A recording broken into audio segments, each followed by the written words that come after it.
এখন দ্বিতীয় বক্তা আমাদের খুব পরিচিত, খুব কাছের অধ্যাপক শ্রী অরিজিৎ সরকার।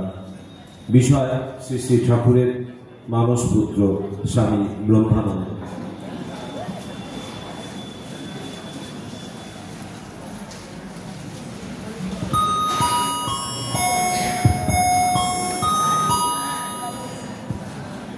ओम निरंजनम नित्यमनंत रूपम भक्तानां पद्रित विग्रहं वै ईशावतारं परमेशमिद्यं तं रामकृष्णं शिरसा नमामि। कालिन्दीकुल्लकमले माधवेन किरारतो ब्रह्मानंद नमस्तुभ्यं सद्गुरु लोकनायक। श्री श्री ठाकुर श्री श्री मा एवं स्वामीजी महाराजेर चरणे प्रणाम निवेदन करी। राजा महाराज जी के प्रणाम जानिए, भगिनी निवेदितार चरणे प्रणाम जानिए श्री रामकृष्ण अनुध्यान केंद्र आयोजित ये भक्त सम्मेलने एतक्षण आपनादेर सामने खूब सुंदर करे उपस्थापन करलेन निवेदितार कथा, मायेर कथा डॉक्टर पूर्वा सेनगुप्त। आमादेर रामकृष्ण परिमंडलेर भक्तদের এখন একটা ব্যাপার হয়েছে যে ইউটিউবে যারা জনপ্রিয় তাদেরকেই অথেন্টিক অনেক সময় মনে করা হয়, কিন্তু আমরা যারা রামকৃষ্ণ জগতে ঠাকুরের কৃপায় বিচরণ করি আপনাদের কাছে জানিয়ে দেওয়া ভালো, শুধু ইউটিউবে জনপ্রিয় মানুষের কথা না ভেবে যারা রামকৃষ্ণ জগতের এই আন্দোলনকে আদি যুগ থেকে ধরে রেখেছেন, প্রথম দিক থেকে ধরে রেখেছেন, তাদের বক্তব্য, তাদের লেখা শোনার পড়া বোধহয় সময় এসেছে। কেন এই কথাটি বললাম? ডক্টর পূর্বা সেনগুপ্ত এমনই একজন বক্তা, বললে খুব ছোট করা হয়, আমরা দিদি বলি, এদের কাছে আমরা বড় হয়েছি। এখনকার যেসব বক্তাদের দেখেন না, তাদের সবার প্রথম দিকে যারা ছিলেন তারা ডক্টর বন্দিতা ভট্টাচার্য, ডক্টর পূর্বা সেনগুপ্ত, এবং এদের বিশেষ গুণ যে এরা জীবনটি কিন্তু ডেডিকেট করেছেন। এই বন্দিতা দি, পূর্বাদি, এরা রামকৃষ্ণ জগতে শুধু বক্তৃতা দিয়ে লিখে ক্ষান্ত হননি। আপনারা জানেন যারা সাপ্তাহিক বর্তমান পত্রিকা দেখেন, পূর্বাদি প্রতিদিন প্রতি সপ্তাহে লেখা থাকে, অনবদ্যভাবে তিনি লেখেন, এবং সব থেকে বড় কথা তিনি লোকেশ্বরানন্দজি মহারাজের আশীর্বাদ ধন্য। বড় মহারাজ তাকে হাতে করে Ramakrishna mission institute of culture Gol পার্কে নিয়ে এসেছিলেন। সেই বড় মহারাজের প্রতি তার যে শ্রদ্ধা, ভালোবাসা আজও অকৃত্রিম। সংসার জীবনে এরা কেউ প্রবেশ করেননি, একেবারে ঠাকুরমা স্বামীজির আদর্শের জীবনটাকে ডেডিকেট করেছেন, এবং বড় মহারাজের সেই ভাবধারাকে মাথায় রেখে আজও কিন্তু Ramakrishna mission institute of culture ছেড়ে যাননি। বহু প্রলোভন, বহু ডাক বাইরে হয়তো এসেছিল, কিন্তু এরা যান না, এরা যেতে চান না। এরা বক্তৃতাও খুব একটা দেন না, ইউটিউবেও এদের দেখতে পাবেন না, খুব নীরবে নিভৃতে থাকেন। এরাই ঠিক ঠিক রামকৃষ্ণ পুজোটি করে চলেছেন। সেই দিদিকে আমার অন্তরের অন্তঃস্থল থেকে প্রণাম, শ্রদ্ধা জানাচ্ছি। কারণ আপনারাও লক্ষ্য করেছেন যে দিদিদের কাছ থেকে আমি বারবারই বলেছি আমরা বড় হয়েছি। ওই জন্য বললাম যে দিদি উল্লেখ করলেন ইউটিউবে, আসলে ইউটিউবের যুগ প্রয়োজনে হয়তো আমাদের আসতে হয় কোথাও কোথাও, কিন্তু মনে রাখবেন আমরাও মন থেকে এই দিদিদের পায়ের তলায় বসে থাকার চেষ্টা করি।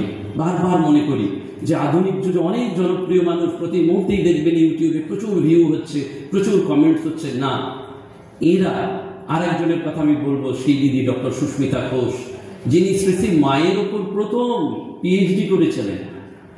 অভাবনীয়, এদের আপনারা পাবেন না ইউটিউবে। মায়ের ওপর, মায়ের কথা অনেকেই বলছেন, কিন্তু শ্রী শ্রী মাকে নিয়ে যিনি পিএইচডি করেছিলেন, ভূতেশানন্দজি মহারাজ ইনস্টিটিউট অফ কালচারে বারবার বলেছিলেন যে মা লেখাপড়া জানতেন না, তুমি তাকে নিয়ে গবেষণা করেছো, এবং সারা ভারতবর্ষের মধ্যে সম্ভবত আমি যদি ভুল না করি পৃথিবীতেই প্রথম তিনি মায়ের ওপর পিএইচডি কাজ করেছিলেন। এরা প্রণম মা আমাদের কাছে। আজকে অঞ্জনবাবুর কাছে বিশেষ কৃতজ্ঞতা জ্ঞাপন করছি যে দিদির সাথে এক মঞ্চে একটু বলার সৌভাগ্য তিনি করে দিয়েছেন। কারণ গোলপার্কে গেলে এমনি প্রণাম করি, কথা হয়, বাক্য বিনিময় হয়, ওদের বই পড়ি, মায়ের উপরও অসাধারণ সুন্দর বই রয়েছে। প্রকাশ নেই, প্রচার নেই। অধ্যাত্ম জীবন না প্রচারের আলোয় আসার জীবন নয়, ভক্ত জীবনে এটা আমাদের বারবার বুঝতে হবে। আমরা অনেক সময় গুলিয়ে ফেলি যে আধ্যাত্মিক জীবনের আমরা গ্ল্যামার দেখতে চাই, কিন্তু আধ্যাত্মিক জীবনটা গ্ল্যামারিয়াস জীবন নয়। আধ্যাত্মিক জীবনটা হচ্ছে নির্ভীতে নীরবে কিছু কাজ করার জীবন। রাজা মহারাজের কথা বলতে গেলেই যেটি প্রথম মনে হয়, কারণ সেই যোগের মধ্যে আমরা রয়েছি। আগামী 12ই ফেব্রুয়ারি মাঘী পূর্ণিমা, এবং এই হাওড়ার একটি বিখ্যাত বাড়ি আছে যার নাম পাগড়ি বাড়ি, লাল বাড়ি। স্বামীজি সেই বাড়িতে পাগড়িটি রেখে গিয়েছিলেন, এবং এই যে প্রণাম মন্ত্র আমরা যারা উচ্চারণ করি, স্থাপকায় চ ধর্মস্য, সেটি একটি গৃহস্থ বাড়িতেই স্বামীজি রচনা করেছিলেন। ঠাকুরের বিশ্ববন্দিত এই প্রণাম মন্ত্রটি, সেটি কিন্তু হাওড়ার এই নবগোপাল ঘোষের বাড়ি, যেটি আগামী মাঘী পূর্ণিমার দিন ভক্তদের জন্য উন্মোচিত করা হয়। সারা বছরে একবারই ওই পাগড়িকে দেখা যায়, একদম ভক্তজনের সামনে ওই পাগড়িটি উন্মোচিত করে দেন ওনারা। তো এই নবগোপাল ঘোষের কথা কেন বললাম, যে আপনারা নবগোপাল বাবুর জীবন জানেন। তিনি আধ্যাত্মিক জগতের অন্যতম ঠাকুরের গৃহী পার্ষদ হিসাবে পরিচিত, গৃহস্থ বলয়, যাকে যিনি পরিষ্কার ঠাকুরকে বলেছিলেন, আমি ধ্যান করতে পারবো না, জপ করতে পারবো না, প্রার্থনা করতে পারবো না, আমি ছাপোষ গৃহস্থ মানুষ, আমার সকাল সন্ধ্যে সংসার করতেই কেটে যায়। কাশীপুরেই বলেছিলেন। ঠাকুর বললেন, তাহলে তুই সকাল বিকেল আমার নাম করতে পারবি? বললেন, হ্যাঁ, এটা পারবো। অফিস যাওয়ার সময় হাততালি দিয়ে জয় রামকৃষ্ণ বলতে বলতে যেতেন, আর অফিস থেকে ফেরার সময় জয় রামকৃষ্ণ বলতে বলতে ফিরতেন। কেন এই প্রেক্ষাপটটা বললাম? এই নবগোপাল বাবুর তৃতীয় যে পুত্র ছিলেন, তিনি আমাদের বেলুড় মঠে যে রাজা মহারাজের সমাধি মন্দির দেখেন, ব্রহ্মানন্দ মন্দির, যেটি 7ই ফেব্রুয়ারি 1924 সালে প্রতিষ্ঠিত হয়েছিল। গত বছর তার শতবর্ষ উদযাপন হয়েছে বেলুড় মঠে। সেই 7ই ফেব্রুয়ারি 1924 যখন প্রতিষ্ঠা হচ্ছে, তারও আগে কিন্তু ওই মন্দিরটা নির্মাণের জন্য 40,000 টাকা দান করেছিলেন সেই যুগে এই নবগোপাল বাবুর তৃতীয় পুত্র। যখন এই দানটি করছেন, তখন নবগোপাল বাবুর স্ত্রী নিস্তারিণী দেবী তাকে ডেকে বললেন, দেখো বাবা, দিয়েছ তো খুব ভালো কথা, কিন্তু তোমার ডান হাত যাকে দেবে, তোমার বাম হাত যেন জানতে না পারে। আধ্যাত্মিক জীবন কতটা নীরবতার জীবন, বুঝতে পারছেন? আমরা সেবার অনেক সময় বিজ্ঞাপন দিই, অ্যাডভার্টাইজমেন্ট করি ফেসবুক, ইউটিউবে, এই এত জায়গায় কম্বল দিলাম, এত জায়গায় জীবন্ত নরনারায়ণের পূজা করলাম। এটা সেবার প্রকৃত রূপ নয়। ওই যে বলছেন, তুমি যাকে দেবে, ডান হাতটা দেবে, তোমার বাঁ হাতটা জানতে পারবে না। সেজন্য অধ্যাত্ম জীবনে রাজা মহারাজ প্রথম বলতেন যে ধর্ম জীবনের প্রথম স্টেপ হচ্ছে ক্যারেক্টার, চরিত্র গঠনই হচ্ছে ধর্মজীবনের প্রথম কথা। ঠাকুর যখন সংসারী লোকেদের কথা শুনতে শুনতে তার কান ঝালাপালা হয়ে যাচ্ছে, ব্যস্ত হয়ে যাচ্ছে, তখন তিনি মা ভবতারিণীর কাছে প্রার্থনা করলেন যে আমার একটি শুদ্ধ সত্য সন্তান দিও। রাজা মহারাজ হচ্ছেন সেই শুদ্ধ সত্য সন্তান, এবং সেই শুদ্ধ সত্য সন্তানকে স্বামীজি রাজা মহারাজ বলেছিলেন, এবং বলেছিলেন যে আধ্যাত্মিকতায় রাজা আমাদের সকলের থেকে সেরা। এটি শুধু স্বামীজির কথা নয়, পঞ্চবটিতে ঠাকুর রয়েছেন একদিন, তার সন্তানরা কে কতটা আধ্যাত্মিক জীবনে প্রোগ্রেস করেছে। আমরা এই ভক্ত সম্মেলনে এসেছি কেন? আমাদের প্রতি মুহূর্তে কিন্তু এই ঠাকুরের লীলা চিন্তন করার উদ্দেশ্য হচ্ছে দেহ বুদ্ধির পারে যাওয়া। সোজা কথায় বলে, নাম রূপ দেহ বোধের পারে যাওয়া। প্রতি মুহূর্তে আমরা নিজেকে চিন্তা করছি, আমার আমিটা মানে আমি অরিজিৎ সরকার, আমার হাইট এই, আমাকে দেখতে এরকম, এটার পারে যাওয়া। আমি তো এটা নই। আমার আসল স্বরূপের সন্ধান করা, সেটার জন্যই তো বারবার এত আয়োজন আমাদের সকলে, আপনারা যারা শুনছেন, আমরা যারা বলছি। আয়োজনটা কারণটা, অবজেক্টিভটা পরিষ্কার বুঝে নিতে হবে যে আমি শুধুমাত্রই সীমিত একটা নাম রূপধারী মানুষ নয়। মনুষ্য জীবনে আমার কিছু উদ্দেশ্য আছে, কর্তব্য আছে, দায়িত্ব আছে, সেগুলো আমি করব, কিন্তু আমার আসল লক্ষ্যটি হচ্ছে ভগবান লাভ, আমার স্বরূপ অনুসন্ধান করা। সেজন্য এই আধ্যাত্মিক জীবনে উন্নতিটা, প্রগ্রেসটার একটা মাপকাঠি আছে। পূজনীয় ভূতেশানন্দজি মহারাজ বলতেন, সেটি অন্য প্রসঙ্গ। ঠাকুরকে একদিন পঞ্চবটিতে জিজ্ঞেস করা হলো যে আপনার সন্তানরা কে কতটা আধ্যাত্মিকতায় এগিয়েছে। ঠাকুর একটা ছোট্ট দাগ টানলেন, বললেন এটা কার? নিজের দিকে তাকালেন, অর্থাৎ ওটা ওনার, ঠাকুরের। তারপরে আরেকটি তার থেকে ছোট দাগ টানলেন, বললেন এটা কার? বলে এটা নরেন্দ্রের।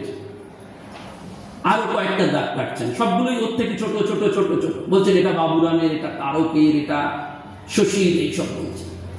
সব হলো, সবাই বলছে তাহলে রাখালে? ঠাকুর মুচকি এসে একটা দাঁত টানলেন, যেটা প্রথমটা নিজের যে দাঁত তাকেও ছাপিয়ে চলে গেল। তখন বললেন এটা কার? বললো এটা রাখালে। এই হচ্ছে রাজা মহারাজ, যাকে এক্স্যাক্টলি পেছন থেকে দেখলে মনে হতো ঠাকুর। সেই জন্য বলা হয় যে ছেলেকে দেখেছে সে আসলে বাপকেই দেখেছে। রাজা মহারাজকে দেখা মানেই ঠাকুরকে দেখা। এবং প্রতি মুহূর্তে রাজা মহারাজ একেবারে ভাব গম্ভীর হয়ে থাকতেন, সব সময় আধ্যাত্মিক জগতে। সেই জন্য শরৎ মহারাজ বলছেন, দেখ আমি যদি তোদের কিছু বলি তোরা সেটা মাঝে মধ্যে পরিবর্তন করে নিতে পারিস, না মানলেও চলবে, কিন্তু রাজা যদি কিছু বলে তাহলে ওটার কোনো পরিবর্তন করিস না। কেন? ও বলে অনেক উঁচু স্তর থেকে, ও উপলব্ধিমান পুরুষ, সমাধিবান পুরুষ। এই উপলব্ধির জগৎ থেকে রাজা মহারাজ বলেন। এই আধ্যাত্মিকতা মানে উপলব্ধি, অনুভূতি। আধ্যাত্মিকতা মানে প্রচার নয়, প্রোপাগান্ডা নয়। সেই জন্য রাজা মহারাজ বারবার সাধুদের বলতেন, আমার মনে হয় আমাদের সকলের জন্য, যে তোমরা এখানে বক্তৃতা করতে আসনি, লেখাপড়া করে পাণ্ডিত্য করতে আসনি, তোমরা এখানে এসেছো ঈশ্বর উপলব্ধি করতে। অবজেক্টিভটা ক্লিয়ার করে দিচ্ছেন এরা বারবার, যে তোমরা এখানে এসেছো কেন? উপলব্ধি করতে। বেলুর মঠে মহাপুরুষ মহারাজ রয়েছেন, বাবুরাম মহারাজ গঙ্গার ঘাটে নেমেছেন, অন্য সাধুরাও সব ঘোরাফেরা করছেন। তো বেলুর মঠের গঙ্গা দিয়ে একটা নৌকো বয়ে যাচ্ছে, নৌকোর উপর যারা যাত্রী ছিল তারা ওই সাধুদের দিকে তাকিয়ে বলছে, বেটারা বেশ আছে, খাচ্ছে যাচ্ছে ঘুরছে। শুনছেন এরা, কারা শুনছেন? মহাপুরুষ মহারাজ, বাবুরাম মহারাজ শুনছেন। আর বেলুর মঠের ওই দিকে গঙ্গার ওই মঠটা তো তখন এখনকার মতন ছিল না, তো ওইখানে কদম গাছের নিচে রাজা মহারাজ পায়চারি করছেন। তা নৌকো ঘুরে আস্তে আস্তে যেই রাজা মহারাজের দিকে তাকিয়েছে, তখন ওই যাত্রীরা যারা বলছিল বেটারা বেশ আছে, তারা রাজা মহারাজের দিকে তাকিয়ে বলল, যাই বলো বাপু, এরা যখন হেঁটে চলে বেড়ায় তখন মনে হয় স্বর্গের দেবতা ঘুরে বেড়াচ্ছে। এই রাজা মহারাজকে দেখেই তাদের মনে হচ্ছে স্বর্গের দেবতা হেঁটে চলে বেড়াচ্ছে। এই হচ্ছেন তিনি দেবতা। সেই জন্য বলছেন আধ্যাত্মিকতায় রাজা আমাদের সকলের বড়। বলছেন there is a dynamo working in the math and we all under him. এই ডাইনামো, স্পিরিচুয়ালিটির ডাইনামো, জমাট আধ্যাত্মিকতা। সেই জন্য ধর্ম প্রসঙ্গে ব্রহ্মানন্দের প্রচ্ছদ পদেই রয়েছে, দেখবেন একদম কভার পেজেই রয়েছে, 3-4 বছর কিছু করে দেখো তো দেখি, তারপর যদি না হয় আমার গালে এসে চর মারবে। কে বলছেন? এই রাজা মহারাজ। আমাদের গৃহস্থ মানুষের জন্য খুব সুন্দর করে বললেন যে কিচ্ছু করতে হবে না, এক কথায় তোমাদের উপদেশ দিচ্ছি, 12 বছর নিরবিচ্ছিন্ন ভাবে কথামৃত পাঠ করো, তাহলেই ব্রহ্মজ্ঞান হবে। 12 বছর প্রতিদিন পড়তে হবে। প্রতিদিন কথামৃত হচ্ছে আমাদের গৃহস্থ মানুষের সমস্ত রোগের মহা ঔষধ হচ্ছে এই কথামৃত। কথামৃত করলে ডাক্তার তার সলিউশন পাবেন, মাস্টার তার সলিউশন পাবেন, গৃহস্থ যে গৃহের স্ত্রী, গৃহসেবিকা তিনি তার সলিউশন পাবেন, ছাত্র পাবে, সবাই বিষয়। কারণ কথামৃতের মধ্যে দিয়ে শ্রীরামকৃষ্ণের কথা রয়েছে। এবং সেই জন্য শ্রীরামকৃষ্ণ জগতে 2 ইন্দ্র, মহেন্দ্র আর নরেন্দ্র। মহেন্দ্রনাথ কিন্তু ব্যাখ্যা করলেন না, একদম মাস্টারমশাইকে দিয়ে ঠাকুর ব্যাখ্যা করালেন না, শুধু বললেন লেখো, লিখলেন। আর নরেন্দ্রনাথকে দিয়ে ব্যাখ্যা করালেন, এই সন্ন্যাসীকে দিয়ে তিনি ব্যাখ্যা করালেন কিন্তু। সেই জন্য নরেন্দ্রনাথ।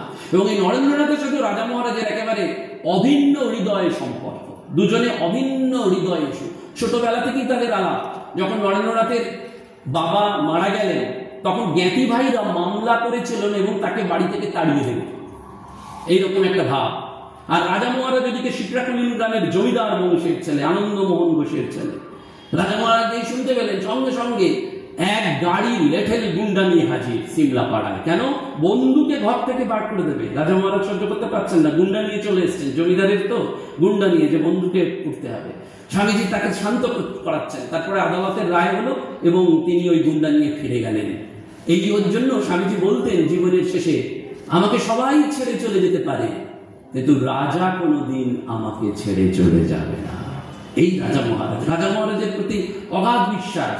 প্রভু মহারাজ বারবার বলতেন আমাদের মঠের বড় মহারাজ, মহন্ত মহারাজ একজনই, তিনি হচ্ছেন রাজা মহারাজ। সেজন্য প্রভু মহারাজ তো গিরিশ মেমোরিয়ালে থাকতেন। সেই গিরিশ মেমোরিয়ালের সামনে সবজি বাগান ছিল, তিনি ওই বাগানে কাজকর্ম যারা করতেন তাদের দেখা হলে কথা বলতেন, এবং কথা বলতে বলতে বলতেন, দেখ রান্নাঘরে সবজিগুলো পাঠানোর আগে বড় মহারাজকে একবার দেখিয়ে নিবি, তারপরে কিন্তু রান্নাঘরে নিয়ে যাবি। এবং এই ছেলেরাও তাই করতো। ওই রাজা মহারাজের মন্দির দিয়ে যাওয়ার সময় যখন বেলুড়ের ডাইনিং এ যেত, তখন আগে রাজা মহারাজের সামনে, মন্দিরের সামনে দাঁড়িয়ে পড়তো এবং রাজা মহারাজকে দেখানো হতো যে এই সবজি বাগান। কেন? রাজা মহারাজ প্রত্যক্ষ অনুভব করতেন যে এই গাছগুলোর মধ্যেও সেই চৈতন্য বাবা। এবং ফুল গাছ তার অত্যন্ত প্রিয় ছিল। রাজা মহারাজের সব থেকে প্রিয় স্থান আপনারা জানেন ভুবনেশ্বর রামকৃষ্ণ মঠ, এটিকে বলতেন গুপ্ত কাশী।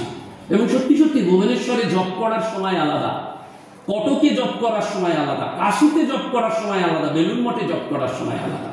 বারবার বলতেন এলোমেলো ভাবে জপ করলেই হয় না, এই প্রকৃতিতে একটা স্পিরিচুয়াল কারেন্ট বয়, সেই সময় নিজেকে কানেক্ট করতে হয়। ভুবনেশ্বরে জপ করার সময় বলতেন দুপুর 2টো, ভদ্রকে জপ করার সময় রাত্রে বিকেল 4টে, বেলুড় মঠে হচ্ছে ভোর 4টে, এরকম তিনি টাইম স্পেসিফিক করে দিতেন। এবং এই ভুবনেশ্বর মঠ হচ্ছে গুপ্ত কাশী। আপনারা যারা গেছেন দেখবেন ভুবনেশ্বরে মন বসাতে হয় না, এমনি গিয়ে বসলেই মন বসে যায়। এবং ভুবনেশ্বরের রাজা মহারাজের যে ঘরটিতে যে মহারাজ সেবা করেন, নিরবিচ্ছিন্ন ভাবে নিজে খাওয়া পড়া পর্যন্ত তার কোনো হুঁশ নেই, একনিষ্ঠভাবে ওই ঘরটিকে পরিষ্কার করছেন। কারণ পরিচ্ছন্নতা, পরিষ্কার, এটি রাজা মহারাজ সবসময় চাইতেন। বলতেন ঠাকুরের এটি কথা, যার ভেতরটা গোছানো নয় তার বাইরেটাও গোছানো নয়, একদম পরিষ্কার পরিচ্ছন্ন। কোনো অবস্থাতেই ছেঁড়া ফাটা এসব জিনিস তো ঠাকুর পছন্দ করতেন না। এবং ঠাকুর ছিলেন প্রত্যেকটা ক্ষেত্রে পারফেকশন। ধর্ম জীবনেও আমাদের এই পারফেকশন রাখতে হবে। আপনারা জানেন সেই ঘটনা, দক্ষিণেশ্বরে ঠাকুর রয়েছেন, একদল মানুষ একবার এসে বলছেন পিকনিক করতে এসেছি আমরা, ছুরিটা আনিনি, আপনি একটু যদি ছুরিটা দেন। ঠাকুর বললেন ছুরিটা নিয়ে যেতে পারো, কিন্তু ফেরত দেবে কি? তারা বললেন হ্যাঁ দিয়ে যাও। তো ছুরিটা নিয়ে গেলেন তারা। ঠাকুর কিন্তু এই ত্যাগী সন্তানদের সাথে ভক্ত সঙ্গ করছেন, বৃহত্তরাও হয়তো কেউ করছিলেন, তাদের বললেন দেখ ওরা ছুরিটা ফেরত দেবে না, বললো বটে দেবে না। এবং ঠিক তাই হলো, বিকালবেলা তারা পিকনিক করে চলে গেল, ছুরিটা ফেরত দিয়ে গেল না। ঠাকুর তখন পাঠালেন তার ত্যাগী সন্তানদের একজনকে, যে আপনার ছুরিটা নিয়ে আয়। সে সব ঘুরে টুরে এসে বলো ছুরি কোথাও পাচ্ছি না, সারা মাঠে কোথাও ছুরি নেই। ঠাকুর ওয়াজ সো পার্টিকুলার, এটা বুঝতে হবে। শ্রীরামকৃষ্ণকে ভগবান পরে বলবেন, আগে মানুষ শ্রীরামকৃষ্ণকে দেখুন, হাউ ফ্যান্টাস্টিক ক্যারেক্টার, কতটা পার্টিকুলার। শ্রীরামকৃষ্ণ ওখানে বসে আছেন ওই ছোট ঘরে, তিনি যাননি পিকনিক স্পটে, বললেন আলুর খোসার মধ্যে ছুরিটা রয়েছে, দেখ ওরা আলুর খোসার মধ্যে ছুরিটা ফেলে গেছে। হোয়াট এ ফ্যান্টাস্টিক ক্যারেক্টার, কি অবজারভেশন পাওয়ার দেখুন। ঠিক ওই হরি মহারাজ, এরা কাঠু মহারাজ ছিলেন, এরা ওই আলুর খোসা থেকেই ছুরিটা বার করে নিয়ে গেলেন। এসে ঠাকুর তখন বললেন আমার ছোট কাঠটা ডান দিকের পায়াটায় রাখ। এরা কখন আর কৌতূহল সামলাতে পারলেন না, বললেন আচ্ছা ঠাকুর আপনি মুহুর্মুহুর সমাধি হয়ে যান, আপনার মায়ের নামে সবসময় মাতোয়ারা, এই সামান্য ছুরির জন্য আপনি এত ব্যতিব্যস্ত কেন, কেন যে ওইখানেই রাখতে হবে? তখন ঠাকুর উত্তর দিচ্ছেন, ঠাকুর বলছেন দেখ আমি মধ্যরাত্রে উঠে মায়ের নাম করি। ঠাকুর তো ঘুমোতেন না, মাঝরাত্রে উঠে ঠাকুর নাম করতেন। শাস্ত্রে বলে রাত জাগে 3 জন, রোগী, যোগী আর ভোগী। যে ভোগ করবে এই শরীরটাকে, দেহটাকে, রূপটাকে, সেও রাত জাগে। হোটেলে যায়, আপনার কলকাতার ট্যাক্সিওয়ালাদের সাথে কথা বলবেন, ওরা রাত্রি 12টা সাড়ে 12টার পর পার্ক স্ট্রিট অঞ্চলে খুব ঘুরে বেড়ায়। কারণ বড় বড় পার্টি লোকেরা হোটেল থেকে নামবে, ওরা মোটা টাকায় তাদের ডেস্টিনেশনে পৌঁছে দেবে। আমাকে বলেছে ওরা, একদম আমি ওদের সাথে কথা বলে অনেক কিছু দেখবেন। সাধারণ মানুষের সাথে কথা বললে না বেদান্ত বেশি বোঝা যায়, বই পড়ে বেদান্ত যত না বোঝা যায়, ওদের মধ্যে জ্ঞানটা রয়েছে। তো রাত জাগের ওই ভোগী, রাত জাগে রোগী, যে রোগের যন্ত্রণায় কষ্ট পাচ্ছে, আর রাত জাগে যোগী। যোগী পুরুষরাও রাত জাগে একেবারে, তারা ওই জপ ধ্যান সাধনা করে। তো ঠাকুর বলছেন দেখ আমি তো মধ্যরাত্রে উঠে মায়ের নাম করি, তো নাম করার আগে আমি দাঁতন করি, দাঁতনটা ছুলতে গেলে আমার ছুরি লাগে। আমি জানি ছুরিটা ওই ছোট খাটের ডান পায়ায় আছে, যদি অন্য জায়গায় রাখিস তাহলে ওই রাতের অন্ধকারে আমি ছুরির জন্য ব্যস্ত হয়ে যাব, আমার মন মায়ের থেকে চলে যাবে। তাই মাকে মনটা দেবো বলে আগে থেকে আমি ছুরি দিয়ে দাঁতনটা কাটি বলে ছুরিটা পার্টিকুলার জায়গায় রাখতে হবে। সেই জন্য ধর্মজীবন মনে করলাম যে আমরা দীক্ষা নিলাম, মঠ মিশনে কিছু ভক্ত সম্মেলন অ্যাটেন্ড করলাম, সাধুদের প্রণাম করলাম, হয়ে গেল না। ধর্মজীবন অতি সূক্ষ্ম। ধর্মজীবনে পা ফেলা মানে রাজা মহারাজ বলছেন সাধন জীবনে তিনটি জিনিস হতে হবে। সত্যাশ্রয়ী হতে হবে, সত্যকে অবলম্বন করে থাকতে হবে, কামনা জয়ী হতে হবে এবং বাসনা জয়ী হতে হবে। প্রতিদিন একটু একটু করে নিজেকে বদলানোটাই ধর্ম। এবং সেই বদলানোটা কিন্তু এই ঠাকুর সহ ঠাকুরের মানুষ পুত্ররা সবাই এটি করেছেন। সেই জন্য সূর্য মহারাজ তিনি তো খুব কাছ থেকে রাজা মহারাজকে দেখেছেন। তো সূর্য মহারাজ বলছেন যে একদিন রাজা মহারাজের জন্য রসম তৈরি করে নিয়ে গেছে। রাজা মহারাজ সাধারণত নিরামিষ রসম খেতেন, পেঁয়াজ খাবত না। তা উনি কিন্তু মুখটা দিয়েই বললেন আজকে এই রসমে আমিষ দেওয়া হয়েছে, অর্থাৎ পেঁয়াজ দেওয়া হয়েছে। সূর্য মহারাজকে ডাকলেন, সূর্য মহারাজ যিনি বানিয়েছেন তাকে ডাকলেন, তারা সবাই অস্বীকার করলেন। কিন্তু রাজা মহারাজ তো বলে দিয়েছেন, সূর্য মহারাজ জানেন যে এ তো বেদবাক্য। সূর্য মহারাজ চুপ করে ভাবতে শুরু করলেন যে স্টেপগুলো কি ছিল, আমি কি কি সবজি কেটেছি, কখন কেটেছি, কিভাবে রান্নাটা হয়েছে, কি কি, অর্থাৎ স্টেপগুলো তিনি ব্যাক ক্যালকুলেট করছেন যে কেন এটা বললেন, কোন জায়গায় পেঁয়াজটা হলো। হঠাৎ পুরোটা তিনি স্ক্যান করলেন নিজেকে, করে এসে রাজা মহারাজকে বললেন আমি আপনাকে 100% জানাচ্ছি যে ওই রসমে কোনো আমিষ মানে পেঁয়াজ দেওয়া হয়নি। রাজা মহারাজ গম্ভীর হয়ে বললেন তুমি যে সবজিগুলো কেটেছো সেই ছুরিটা তার আগে কোথায় ব্যবহার করা হয়েছে। তখন সূর্য মহারাজের একটু টনক নড়ল। উনি যিনি পাচক তাকে ডেকে বলেন এই ছুরিটা তুমি এই রসম কাটার আগে কোথায় ব্যবহার করেছিলে? বলল ছুরিটা দিয়ে আমি পেঁয়াজ কেটেছিলাম। ওই পেঁয়াজ কাটার একটু ছুরির গন্ধ রাজা মহারাজ রসমে মুখ দিয়েই বুঝতে পেরেছেন। এই হচ্ছে বাপ কি বেটা, ওই ঠাকুরের সন্তান, পিতা পুত্র। এই পিতা পুত্র সেই জন্য বলছেন যে পূর্ণানন্দজিকে একজন বলেছিলেন যদি সন্ন্যাসী দেখতে হয় তাহলে ব্রহ্মানন্দকে দেখে হয়।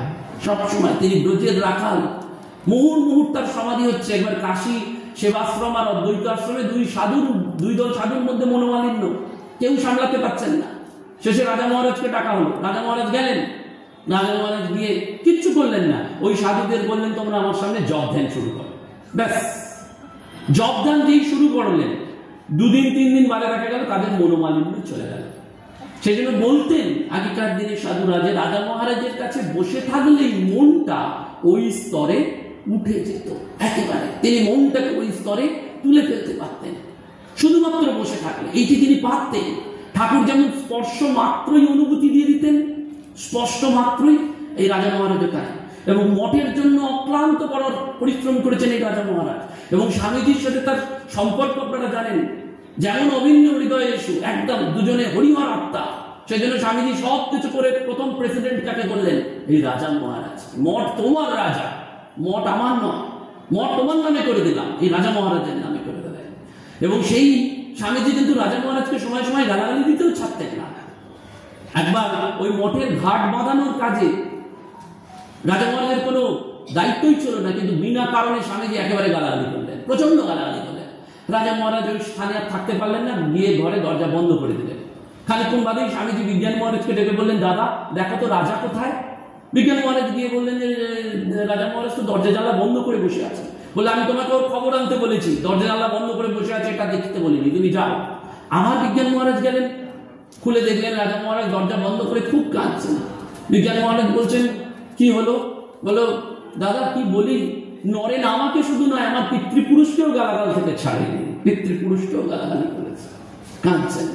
বিজ্ঞান মহারাজ এসে যেই নরেন্দ্রনাথকে বললেন, স্বামীজিকে বললেন, স্বামীজি বললেন রাজা কাঁদছে, বলে তিনি হাউ হাউ করে কাঁদতে কাঁদতে চলে গেলেন। গিয়ে রাজা মহারাজকে জড়িয়ে ধরে বলছেন ভাই তোমাকে আমি বড্ড গালাগালি দিয়েছি, ঠাকুর তোমাকে আঘাত পর্যন্ত দিতেন না, আর আমি তোমাকে সেই গালাগালি পর্যন্ত দিয়েছি, তুমি আমাকে ক্ষমা করো, তুমি আমার কোনো দোষ ধরো না। বলে এই দুজনকে জড়িয়ে ধরেছেন। সে এক অপার্থিব দৃশ্য। সেজন্য শ্বশুর মহারাজ বলছেন রাজা মহারাজকে তোমরা কেউ বুঝতে পারবে, তোমরা কেউ বুঝতেও পারবে না। এবং সূর্য মহারাজ একমাত্র তার সেবক ছিলেন, একেবারে ব্রহ্মজ্ঞানী। রাজা মহারাজের আশীর্বাদ বলছেন সূর্য সব সময় তটস্থ। সেবা করা খুব কঠিন। সূর্যি মহারাজ জানেন তো, রাজা মহারাজকে সেবা করে শুধু ব্রহ্মজ্ঞান লাভ করেছিলেন। মৃত্যুর 48 ঘন্টা আগে রাজা মহারাজ তার মাথায় আশীর্বাদ দিয়ে বললেন, তোমার ব্রহ্মজ্ঞান হয়। এখন আপনারা ভাবেন ব্রহ্মজ্ঞান হলে কি হয়? ব্রহ্মজ্ঞান হলে এটাই হয়, মানুষের মনের ভেতরটা কাঁচের আলমারির মতন স্পষ্ট দেখতে পাওয়া যায়। কাঁচের আলমারিতে যেমন জিনিস থাকলে দেখতে পাওয়া যায়, তেমনি মানুষের মনের ভেতরটা দেখতে পাওয়া যায়। তার একটা এক্সাম্পল, বেলুড় মঠে তখন সূর্যি মহারাজ রয়েছেন ভাইস প্রেসিডেন্ট আমাদের রামকৃষ্ণ মঠ মিশনের, প্রবীণ 84-85 বছর বয়স, কলকাতায় পেলে খেলতে এসছেন। আর সূর্যি মহারাজের শিষ্য ছিলেন আমাদের টস কোম্পানি, এই যে বড় বাজারে টস কোম্পানি আছে, ওই টস কোম্পানির মালিক রঞ্জিত বাবু। তিনি বারবার চাইছেন যে আমি সূর্যি মহারাজকে একটু সেবা করব। তো সাধুরা সূর্যি মহারাজকে ধরেছেন যে মহারাজ, আজকে কলকাতায় পেলে খেলতে এসছে, একটা যদি টিভি লাগানো হয় তাহলে খুব ভালো হয়। সূর্যি মহারাজ বলছে, না না, ওসব ভোগের জিনিস, ওইসব দিকে মন চলে যাবে। ওই অবস্থা, ওই উচ্চকোটির ব্রহ্মজ্ঞ বলছেন ভোগের জিনিস, ওইসব দিকে গেলে ভগবানের দিকে মন যাবে না, চলে যাবে। কিন্তু সাধুদের খুব ইচ্ছা, বারবার বলাতে বলাতে তিনি বললেন, আচ্ছা ঠিক আছে, তোমাদের যদি ইচ্ছা হয় একটা লাগাতে পারো। বললেন, না আমার ইচ্ছা, তোমাদের যদি ইচ্ছা হয় একটা লাগাতে পারো। টিভি লাগানো হলো। ওই রঞ্জিত বাবুকে সূর্যি মহারাজের সেক্রেটারি বলছেন, পারবেন রঞ্জিত বাবু? এখন 11:30 বাজে, 3টায় খেলা শুরু হবে। বলে, মহারাজ আমি প্রস্তুত হয়ে আছি, শুধু বলুন, গুরু সেবার জন্য আমি সব করতে পারি। কেন? বারবার শাস্ত্রে বলেছে, বন্দি সেবার অধিকতা এসে মেলি রঘুরাই। ভগবানকে পাওয়া যায় গুরু সেবার দ্বারা। গুরু কা দুয়ার মে কুত্তা কা মাফিক পারা।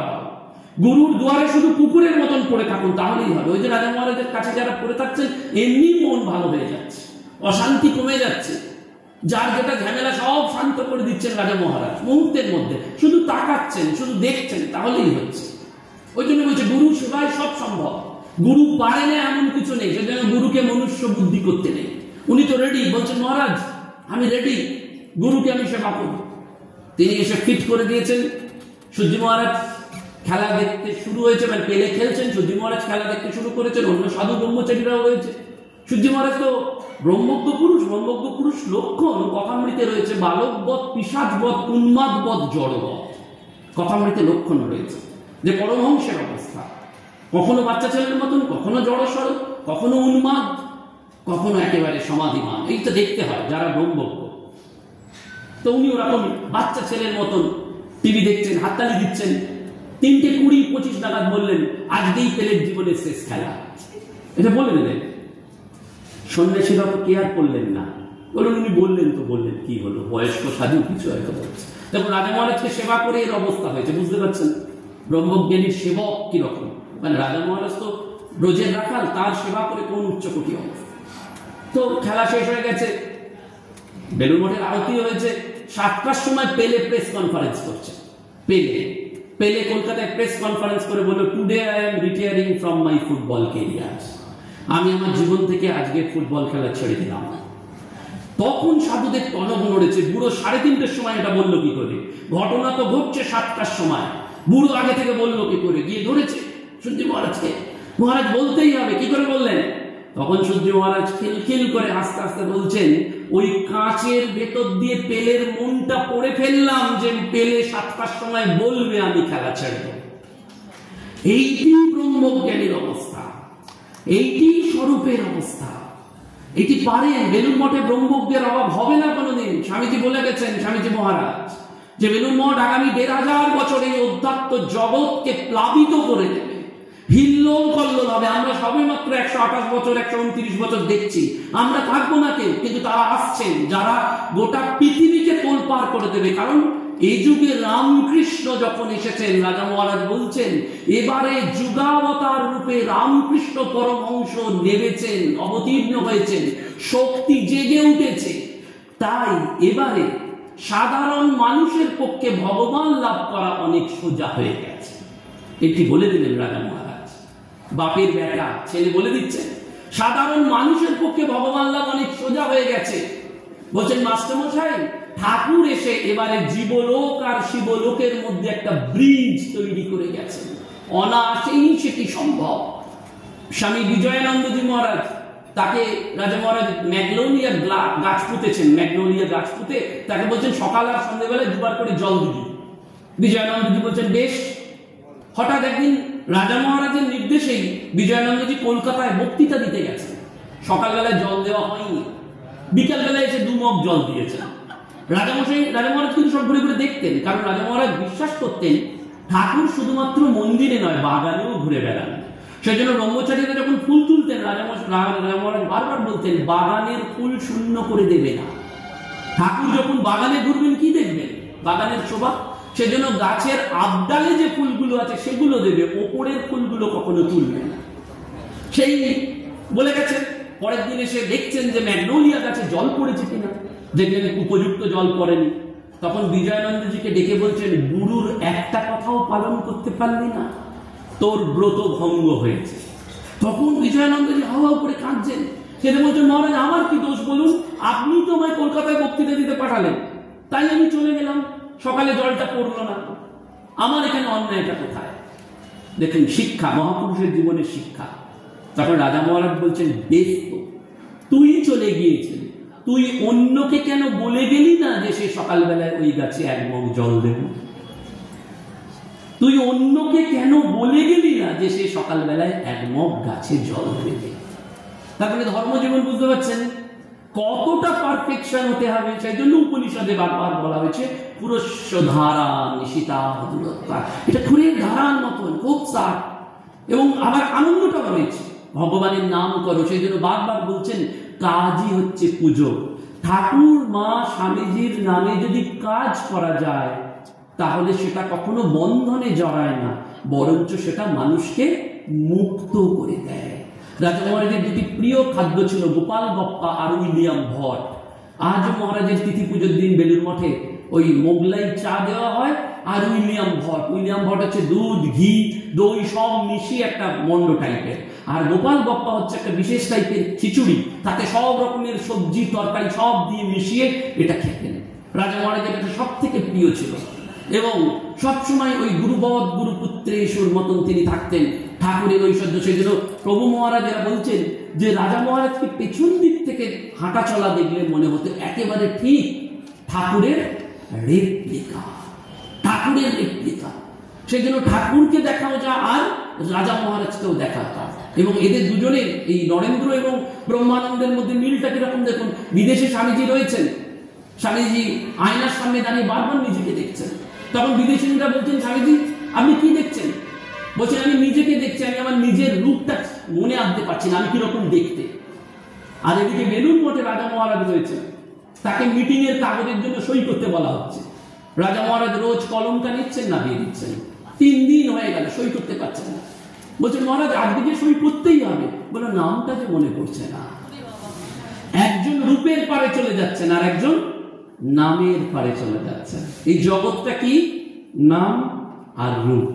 আধ্যাত্মিকতাটা কি? এই নাম রূপের পারে যাওয়া। সেজন্য আমাদের বারবার মনে রাখতে হবে যে স্পিরিচুয়াল প্রোগ্রেস মানে প্রতিদিন আমাকে বুঝতে হবে পেঁয়াজের খোসা ছাড়ানোর মতন। যেমন পেঁয়াজটাকে ছাড়াতে গিয়ে দেখবেন কিছুই পাওয়া যায় না। আমার এই নিজেকে অ্যানালিসিস করতে হবে। সংসারের এই দায়িত্ব কর্তব্য সব কিছুর মধ্যেও এই নিজেকে অ্যানালিসিসটা খুব ইম্পর্টেন্ট, এবং সেটাই কিন্তু স্পিরিচুয়াল প্রোগ্রেস। আধ্যাত্মিক জীবন মানে শুধু স্মরণ মনন নয়। রাজা মহারাজ বারবার বলতেন ভগবত প্রসঙ্গ দরকার, ভগবত চর্চা দরকার, ভগবত সঙ্গ দরকার। এই সঙ্গ মানুষকে এগিয়ে দেবে। 2টি ঘটনার কথা বলে আমি শেষ করবো, কারণ দুপুরবেলায় খাওয়া এবং প্রজ্ঞা প্রকাশিত হয়েছে এটি শ্রীরামকৃষ্ণ অনুধ্যান কেন্দ্রের বাৎসরিক মুখপত্র। অঞ্জনবাবু বলছেন বন্ধ করে দিন, ও 40 বছর। আচ্ছা, অঞ্জনবাবু বাস্তব বলছেন 40 বছর।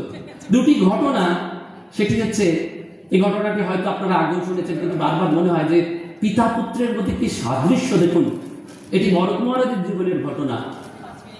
ভরত মহারাজ তখন বেলুর মঠে ব্রহ্মচারী। ভরত মহারাজের জীবনটা বাবুরাম মহারাজের ট্রেনিংয়ে গড়ে উঠেছিল, কারণ বাবুরাম মহারাজ তখন ছিলেন মঠের ম্যানেজার মা। আর বাবুরাম মহারাজের 2টো নীতি ছিল, যে ভক্ত সেবা করো, আর বেলুর মঠে কেউ এলে তাকে ঠাকুরের প্রসাদ না দিয়ে ফিরিয়ে দেবে না। সেজন্য এরা অনেক সময় হয়েছে, আমি জানি না অঞ্জনবাবু নিশ্চয়ই ভালো প্রসাদের ব্যবস্থা করেছেন। 1:40 ভক্ত সেবার তো অন্যতম আবার একটা প্রসাদ না হলে তো হবে না। রামকৃষ্ণের চেলা প্রসাদ পাবার বেলা। রামকৃষ্ণের চালা যেখানেই ভান্ডারা হবে, যেখানেই প্রসাদ হবে, সেখানেই দেখবেন সব দাঁড়িয়ে পড়েছে। আমাদের ভক্ত জীবনগুলো টেস্ট, প্রসাদের লাইনে দেখবেন সবাই মারামারি করছে কে আগে যেতে পারে। আরে আমি ছাড়ি না অন্যকে, আমার জন্য প্রসাদ থাকবে না? নিশ্চয়ই থাকবে। ভক্ত সম্মেলনে দেখবেন চেয়ারটা প্রথমেই এসে ধরতে চাইছে, পারলে অন্যকে ছেড়ে দিয়ে ফেলে দিয়ে রুমাল রেখে যে কোনো ভাবে। আপনাদের আঘাত দিচ্ছে না, কিন্তু আমাদের নিজেকে তো দিনের শেষে ভাবতে হবে যে কি করলাম আজকের দিনে। শুধু গেলাম আর কিছু কথা শুনে চলে এলাম। বাবুরাম মহারাজ কিন্তু সেইটি বলছেন, ভক্ত সেবা করো, আর বেলুন মঠে কেউ এলে তাকে প্রসাদ না দিয়ে পাঠাবে না। এমন অনেক সময় হয়েছে বেলা 12টা 12:30 প্রসাদ হয়ে গেছে বেলুন মঠে, 1টা-1:30টার সময় ভক্তরা এসছেন, বাবুরাম মহারাজ তাদের জন্য আবার প্রসাদের ব্যবস্থা করেছেন। ঠিক এই রকমেরই একটা দিনের ঘটনা। বেলা 1:30 পৌনে 2টোর সময় একদল ভক্ত বেলুন মঠে এসেছেন। বাবুরাম মহারাজ তাদের সাথে কথা বলেছেন, বলার পরেই বলেছেন, ভরত ওদের জন্য একটু প্রসাদের ব্যবস্থা কর। ভরত মহারাজ দৌড়ে গেছেন, গিয়ে দেখছেন ভাঁড়ারে কিচ্ছু নেই, সেদিন ভাঁড়ার শূন্য, এবং যারা রান্না করবেন তারাও বিশ্রাম করতে চলে গেছে। তখন ভরত মহারাজ এসে বাবুরাম মহারাজকে বলছেন, মহারাজ আজকে আর কিছু করা গেল না, আজকে ওদের এমনি বিদায় নেই। বাবুরাম মহারাজ বলছেন, ভরত তা তো হবে না, বেলুর মঠে ঠাকুরের কাছে এসে কেউ না প্রসাদ নিয়ে ফিরবে না। তুমি একটা কাজ করো ভরত, আমি জানি তুমি বিকালবেলায় ঠাকুরকে 3:30টার সময় 2টো সন্দেশ দেবে বলে আলাদা করে রেখেছিলে, ওই 2টো সন্দেশ দিয়ে তুমি এই ভক্তদের সেবা করো। এখন সন্ন্যাস জীবনের অন্যতম শর্ত কি জানেন? আজ্ঞাবহতা। দেখবেন বেলুর মঠের অন্যতম প্রিন্সিপাল হচ্ছে loyalty to sangha is loyalty to Thakur. সংঘের নির্দেশই ঠাকুরের নির্দেশ। সিনিয়রিটিকে আমরা সবসময় সম্মান দিই। এই যে পূর্বাদি আমাদের সিনিয়র, বন্দিতাদি, সুস্মিতাদি, এরা সিনিয়র, এদেরকে সম্মান দিতেই হবে, নইলে অধ্যক্ষ জগতে সব ভুল হয়ে যাবে, মিথ্যে হয়ে যাবে। তো এই সিনিয়রিটিকে যে যেখানে আছে সম্মান দেওয়া। ভরত মহারাজ কি করবেন? বাবুরাম মহারাজের কথা মেনে ওই 2টি সন্দেশ দিয়েছেন, কিন্তু মনে মনে তার খুব দুঃখ হয়েছে, কষ্ট হয়েছে যে ঠাকুরের ত্যাগী সন্তানই কি করলেন, ঠাকুরের জন্য রাখা সন্দেশ ভক্তকে দিয়ে দিলাম। এখন 2:30 বাজে, আমি সন্দেশ কোথায় পাবো? তখন বেলুর বাজারে এত মিষ্টির দোকান ছিল না, সাইকেলও ছিল না যে চট করে কাউকে আনতে বলবেন। একটু মনে মনে যাকে বলে বসা হয়েছে, চুপ করে গঙ্গার ঘাটে বসে আছেন যে আজ আর বাবুরাম মহারাজের সামনে যাব না, চুপ করে বসে আছেন। আর বাবুরাম মহারাজ পরম নিশ্চিন্তে বিশ্রাম কক্ষে চলে গেছেন। ঘড়িতে 3:10, বেলুর মঠের গঙ্গার পারে একটা নৌকো ভিড়েছে। নৌকো থেকে একজন ভদ্রলোক নেমে বলছেন, মঠে বাবুরাম মহারাজ কে আছে? ভরত মহারাজ কি জিজ্ঞেস করেছে? ভরত মহারাজের তো রাগ একটু ছিল ভেতরে ভেতরে, মনে মনে আর ওই রকম রাগ নয়, আমাদের মতন নয়, সাধুর রাগ জলের দাগ, বুঝলেন তো? ওরকম রাগ নয়, ওই যে স্বামীজি যেমন বকলেন আবার জড়িয়ে ধরলেন। তো ভরত মহারাজ বলছেন, আমি পারবো না, আপনি খুঁজে নিন। তিনি একে ওকে জিজ্ঞেস করে বাবুরাম মহারাজের কাছে গেছেন। বাবুরাম মহারাজ আবার একটা ব্রহ্মচারী দিয়ে ভরত মহারাজের কাছেই পাঠিয়েছেন। বলে কি করবো? বলে চিঠি পাঠিয়েছি, চিঠিটা পড়তে বললো। বলে আমি এখন 3:20 বাজে, চিঠি পড়ে কি করবো? 3:30 মন্দির খুলতে হবে, 2টো সন্দেশ দরকার আমার, আমি এখন চিঠি পড়ে কি করবো? বলে তা জানি না, বাবুরাম মহারাজ পড়তে পারে। ঠিক আছে, বলছো যখন পড়তে হবে। চিঠিটা যখন খুলছেন উনি, বাবুরাম মহারাজ আস্তে আস্তে স্বামীজির বেডরুমের ওই বারান্দাটায় এসে দাঁড়িয়েছেন, দেখবেন কি রিয়াকশন। ভরত মহারাজ চিঠিটা খুলছেন, লক্ষ্য করুন, ওই ধ্যান নেত্রে ভাবুন, বেলুর মঠের গঙ্গার দ্বার, ভরত মহারাজ চিঠি খুলছেন, নৌকো দাঁড়িয়ে আছে, মনে মনে একটা উষ্মা রাগ যে 2টো সন্দেশ কি হবে। চিঠিটা খুলে দেখছেন, আমি কলকাতার একজন প্রসিদ্ধ মিষ্টান্ন ব্যবসায়ী, এক নৌকো ভর্তি মিষ্টি পাঠালাম, যদি 3:30-এর সময় বৈকালিকে ঠাকুরকে নিবেদন করেন তাহলে আমার মিষ্টি ব্যবসা সার্থক হবে। ভরত মহারাজ চিঠি পড়ছে না, 2 চোখ দিয়ে জল পড়ছে, আর বাবুরাম মহারাজ সে কাছে দৌড়ে গেছেন। তখন বাবুরাম মহারাজ বলছেন, ভরত তুমি 2টো সন্দেশের জন্য চিন্তা করছিলে, দেখো বেলুর মঠে ঠাকুর করতে পারেন না এমন অসাধ্য নেই, তিনি এক নৌকো ভর্তি সন্দেশ তোমার কাছে পাঠিয়ে দিয়েছেন। তুমি কি মনে করো ভরত, তুমি আমি ঠাকুরকে পুজো করি? ঠাকুর তার নিজের পুজো নিজেই করে নেন, আমরা শুধু মনে করি আমরা তাকে পুজো করি। আপনি করিলে আপনার পূজা, তিনি তার পুজো নিজে করে নেন। আমরা শুধু তার উপচার মাত্র, আমরা তার নৈবেদ্যটুকু এগিয়ে দিয়ে মনে করি এইটি আমাদের অধ্যাত্ম জগতের এগিয়ে যাওয়া। ঠিক তেমন ঘটনা ঘটেছে বাবুরাম, এই মানসপুত্র রাজা মহারাজের জীবনের ঘটনা, সেটি বলে শেষ করব। এটি যেমন ঠাকুর করতে পারলেন, তেমনি রাজা মহারাজ কি করতে পারলেন। বেলুর মঠে তখন জয়েন করেছেন সন্ন্যাসী উমানন্দজি। উমানন্দজি জয়েন করার পর দাক্ষিণাত্যে পোস্টিং করা হয়েছে, রাজা মহারাজও গেছেন, এবং সেই সময় তিনি বসন্ত রোগে আক্রান্ত, হসপিটালে ভর্তি করা হয়েছে। শশী মহারাজ রোজ যাচ্ছেন আর উমানন্দের খবর নিয়ে আসছেন, রাজা মহারাজকে দিচ্ছেন খবর মাদ্রাজে। এবং যখন ওই জ্বরটা খুব বাড়ছে, তখন উমানন্দজি মনে করছেন যে আমি আর বাঁচবো না। তিনি শশী মহারাজকে বলছেন, একবার যদি প্রভুকে দেখতে পেতাম, মানে রাজা মহারাজকে যদি একবার দেখতে পেতাম। শশী মহারাজ এসে রাজা মহারাজকে বলছেন, রাজা মহারাজ বলছেন, সে কি ভাই শশী, হসপিটালে নানান রোগ, আমার গেলে অসুখ হয়ে যাবে, আমি বাবা যাব না। রাজা মহারাজ এরকম ছিলেন, বুঝলেন, রোগের ব্যাপার হলে একটু ভয় ভয় থাকে, তো উনি গেলেন না। তার দুদিন বাদে উমানন্দজির শরীর চলে গেল। শশী মহারাজ রাজা মহারাজকে এসে বললেন, ভাই রাজা, ও তো আমাদেরই ঘরের ছেলে, ও একবার অন্তিমকালে তোমাকে দেখতে চেয়েছিল, তুমি গেলে না। তখন রাজা মহারাজ বলছেন, কে বললে আমি জানি না, আমি তার কাছে গিয়েছিলাম। শশী মহারাজ প্রণাম করলেন। ঠিক সেই সময় উমানন্দজির কাছে যিনি ছিলেন, অর্থাৎ মৃত্যুর আগের মুহূর্তে, তিনি এসে বললেন, শশী মহারাজ, যখন উমানন্দজির শরীর যাচ্ছে, তিনি ওই হসপিটালের বেডে রাজা মহারাজকে দেখে বলছেন, মহারাজ তুমি এসেছো, তুমি এসেছো, আমি তোমাকে দেখে আমার জীবন পরম নিশ্চিন্তে ত্যাগ করলাম। তখন শশী মহারাজ রাজা মহারাজের পায়ে পড়ে বলছেন, মহারাজ তোমাকে আমরা বুঝতে পারিনি, ঠাকুর যেমন সব করতে পারেন, তুমি এই মাদ্রাজ মঠে থেকেও সূক্ষ্ম শরীরে ঠিক তোমার ছেলের কাছে চলে গিয়েছিল। সেই জন্য আমাদের মনে রাখতে হবে, অন্তিমকালে ওই ঠাকুরের চরণটাই হচ্ছে আমাদের ভরসা, আর অন্য কিচ্ছু ভরসা নয়। সেই জন্য সর্বানন্দজিকে বলেছিলেন, কাজের মধ্যে এত মনোমালিন্য কেন হয় জানিস? ঠাকুরকে তোরা ভালোবাসিস না। ঠাকুরকে যদি ভালোবাসতিস, তাহলে কাজে কর্মে কোথাও মনোমালিন্য হওয়ার কোনো জায়গাই নেই। কেন? সব তো ঠাকুরের, সেই জগৎ সব, যাকে দেখছেন যাকে দেখছেন না, যিনি প্রকাশিত যিনি অপ্রকাশিত, সবই যে তিনি। সেই জন্য আমাদের বারবার মনে রাখতে হবে, ওই তাঁকে তুষ্ট করা, তস্মিন তুষ্টে জগৎ তুষ্টম। এবং সেটা করতে পারলে কি হবে? অন্তিমকালে কি হবে? ওই শ্রীরামকৃষ্ণের যে কৃপা, সেটা ব্রহ্মানন্দ সাগরী ধার। ঠাকুর বলছেন না, ভজনানন্দ, বিষয়ানন্দ আর ব্রহ্মানন্দ। এই জীবনেই ওই ব্রহ্মানন্দ লাভ করতে হবে। সেই জন্য রাজা মহারাজ বলতেন, তীব্র কাজ করো আর নামের চাকাটা ঘোরাও। সব সময় নাম করো, মুখে, উঠতে, বসতে, শুতে, সব সময় ভগবানের নাম মনে করো। কারণ এই জীবনে ঈশ্বরই সত্য, ভগবানই সত্য। অন্তিম সময় শ্যামাদাস বাচস্পতি এসছেন রাজা মহারাজের ট্রিটমেন্ট করার জন্য। কবিরাজ মশাই মাথায় তিলক কেটে এসছেন শিবের।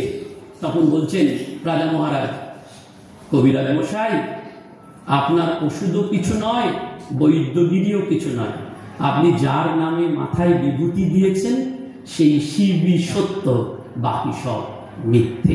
নমস্কার।